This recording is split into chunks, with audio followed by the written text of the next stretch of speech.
UP और उत्तराखंड की खबरों के लिए एबीपी गंगा को सब्सक्राइब करें और बेल आइकन दबाएं। सरकारी नौकरी पाकर आराम तलबी करने वालों को अब यूपी में खतरा है। योगी आदित्यनाथ सरकार ऐसे नियम ला रही है जिससे कि सरकारी नौकरी पाने वालों में आराम तलबी की आदत कम से कम 5 साल तक तो नहीं ही रहेगी।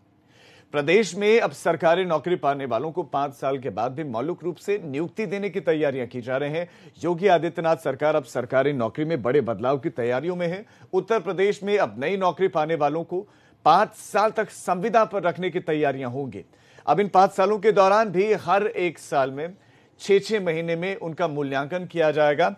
संवाददाता शैलेश इस खबर पर और ज्यादा जानकारियों के साथ जुड़ गए हैं। शैलेश, सबसे पहले तो दर्शकों को यह बताएं कि किस तरह की तैयारियां चल रही हैं इस संविदा पर जो लाने की जो तैयारियां चल रही हैं, क्या कुछ विजन है इसके पीछे योगी सरकार का। दूसरा कि प्राइवेट नौकरियों और सरकारी नौकरी में फिर फर्क क्या रह जाएगा, क्योंकि सरकारी नौकरी में एक बार व्यक्ति चला जाता है, उसके लिए अथक प्रयास करता है, बहुत मेहनत करता है, उसके बाद नौकरी मिलती है, लेकिन उसके बाद भी अगर डर रहेगा तो फिर उसकी मेहनत भी जाया हो जाएगी।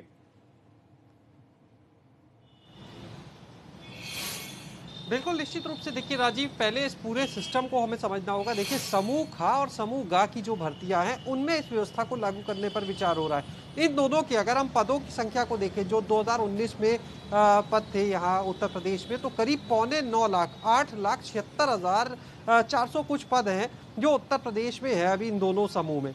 अगर बात करते हैं अब आगे हम कि किस तरह से व्यवस्था होगी, तो देखिए जो ड्राफ्ट तैयार किया जा रहा है कार्मिक विभाग की तरफ से वो ये है कि अगर किसी का चयन हो जाता है 5 साल तक वो संविदा पर रहेगा। उसका जो पदनाम होगा उससे पहले सहायक शब्द का इस्तेमाल किया जाएगा, यानी जिस पद के लिए उसकी नियुक्ति है जब तक वो संविदा पर है उससे पहले सहायक का इस्तेमाल होगा। दूसरी चीज, उसको वहां पर मानदेय मिलेगा, लेकिन सारे जो सरकारी नौकरी के लाभ होते हैं वो उन 5 सालों में नहीं मिलेंगे। हर साल मूल्यांकन होगा। पूरे साल में छमाही मूल्यांकन जब होगा तो एक साल में अगर 60% से कम अंक आते हैं तो ऐसे केस में उसकी छटनी हो जाएगी, वो पहले ही बाहर हो जाएगा। ये सारी व्यवस्था की जाइए। देखिए, जो मंशा है वो ये है कि यहाँ पर अच्छे काम करने वाले लोग आए, सरकारी विभाग में कर्मचारियों के प्रति छवि बदले, लेकिन इसके दूसरे पहलू हैं जिसे लेकर विरोध भी बड़े स्तर पर है और वो भी काफ़ी जायज़ है। देखिए, एक व्यक्ति जो अपनी तैयारी करता है एक सरकारी नौकरी पाने के लिए और उसके बाद मान लीजिए उसका चयन हो जाता है 30 साल की उम्र में, 32 साल की उम्र में, 35 साल की उम्र में भी चयन होता है। अगर उस उम्र में चयन हुआ और 5 साल के बाद छटनी हो जाती है तो उसके बाद उसका क्या होगा। प्राइवेट नौकरी में आदमी जब होता है तो वो अपने आप को मेंटली प्रिपेयर करके चलता है कि हमें इसी दिशा में आगे चलना है, लेकिन यहाँ पर तो सरकारी नौकरी में आने के बाद वो 5 साल तक असमंजस की स्थिति में रहेगा। क्योंकि बात आती है सबसे पहले ट्रांसपेरेंसी की।